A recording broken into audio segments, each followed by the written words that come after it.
ایک مرتبہ آپ صلی اللہ علیہ وسلم حضرت سودا رضی اللہ تعالیٰ عنہ کے گھر میں مقیم تھے اور ان کی باری کا دن تھا۔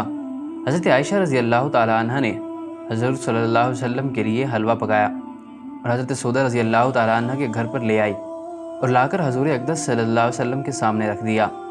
حضرت سودا رضی اللہ تعالیٰ عنہ بھی سامنے بیٹھی ہوئی تھی۔ ان سے کہا کہ آپ بھی کھائیں۔ حضرت سودا رضی اللہ تعالیٰ عنہ کو یہ بات گراں گزری کہ جب حضور اقدس صلی اللہ علیہ وسلم میرے گھر میں ہیں اور میری باری کا دن ہے تو پھر یہ حلوہ پکا کر کیوں لائی؟ اس لیے آپ رضی اللہ تعالیٰ عنہ نے انکار کر دیا کہ میں نہیں کھاتی۔ حضرت عائشہ رضی اللہ تعالیٰ عنہ نے فرمایا کہ حلوہ کھاؤ، اور اگر نہیں کھاؤ گی تو پھر یہ حلوہ تمہارے منہ پر مل دوں گی۔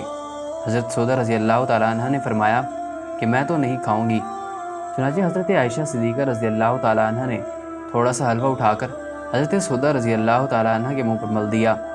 حضرت سودا رضی اللہ تعالیٰ عنہ نے حضور اقدس صلی اللہ علیہ وسلم سے شکایت کی کہ یا رسول اللہ صلی اللہ علیہ وسلم، انہوں نے میرے منہ پر حلوہ مل دیا ہے۔ حضور صلی اللہ علیہ وسلم نے فرمایا کہ قرآن کریم میں آیا ہے کہ کوئی شخص تمہارے ساتھ برا سلوک کرے تو تم بھی بدلے میں اس کے ساتھ برا سلوک کر سکتے ہو۔ ابھی انہوں نے تمہارے منہ پر حلوہ مل دیا ہے تو تم بھی مل دو۔ چنانچہ حضرت سودا رضی اللہ تعالیٰ عنہ نے تھوڑا سا حلوہ اٹھا کر حضرت عائشہ رضی اللہ تعالیٰ عنہ کے چہرے پر مل دیا۔ اب دونوں کے چہرے پر حلوہ ملا ہوا ہے اور یہ سب حضور اقدس صلی اللہ علیہ وسلم کے سامنے ہو رہا ہے۔ اتنے میں دروازے پر دستک ہوئی۔ پوچھا کہ کون ہے؟ معلوم ہوا کہ حضرت فاروق اعظم رضی اللہ تعالیٰ عنہ تشریف لائے ہیں۔ شاید اس وقت پردے کے حکام نہیں آئے تھے۔ جب آپ صلی اللہ علیہ وسلم نے سنا کہ حضرت عمر رضی اللہ تعالیٰ عنہ تشریف لائے ہیں تو آپ نے فرمایا کہ تم دونوں جلدی جا کر اپنے چہرے دھو لو، اس لیے کہ حضرت عمر رضی اللہ تعالیٰ عنہ آ رہے ہیں۔ چنانچہ دونوں نے جا کر اپنا چہرہ دھو لیا۔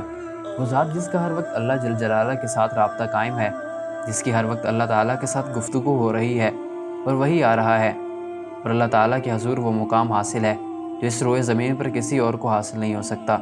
اس کے باوجود ازواج مطہرات کے ساتھ یہ انداز اور ان کی دلداری کا اتنا خیال ہے۔